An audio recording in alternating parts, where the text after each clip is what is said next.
When Nephi encountered the drunken Laban, the mighty man was wearing the sword of state of the house of David. The sword was the prerogative of the king, at that time Zedekiah. Laban had no right to wear the sword. To wear the king's sword was a personal affront to the king. It was also a tangible signal that Laban had seized political power from the king. By taking the sword, Laban was announcing that he ruled in Judah in place of Zedekiah. The implication is that Laban was not only a member of the elders of the Jews, he was the first among equals. He was the lead elder.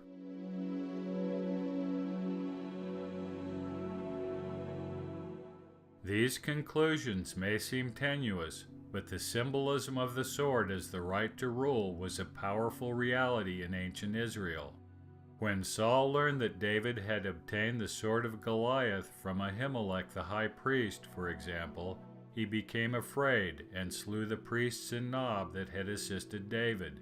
David's possession of the sword was perceived by Saul as a direct threat to his throne.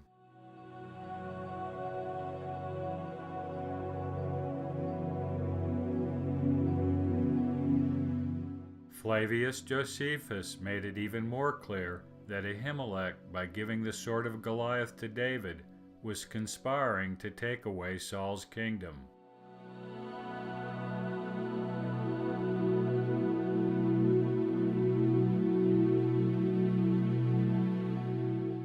Saul was so terrified he had the high priest killed along with his family, numbering over 300, and all the priests of Nob.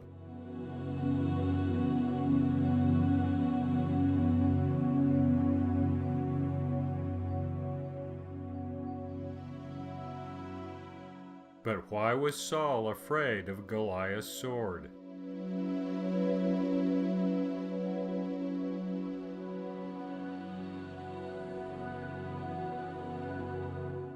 The Bible first mentions the sword of Goliath when David uses it to kill the giant.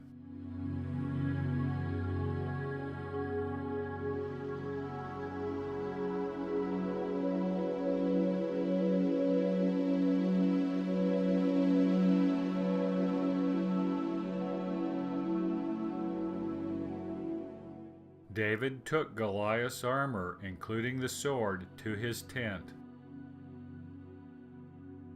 Expert opinion differs on the meaning of this statement.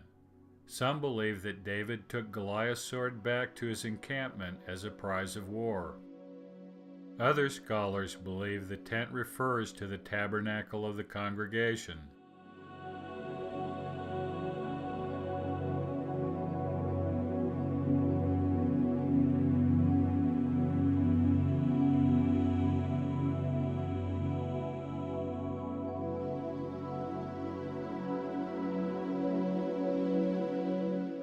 Josephus wrote that David brought Goliath's head to his own tent, meaning the tent at his encampment, but brought the sword to the tabernacle and dedicated it to the Lord.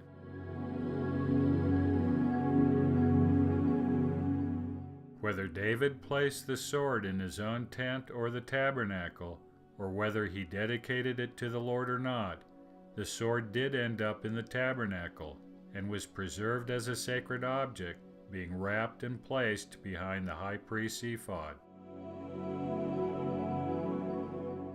Ahimelech gave the sword to David after first receiving word from the Lord about him. It appears that the Lord commanded the high priest to give the sword to David.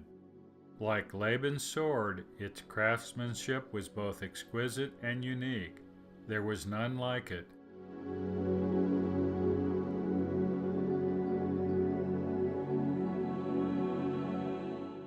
From that point onward, the sword of Goliath became David's personal sword.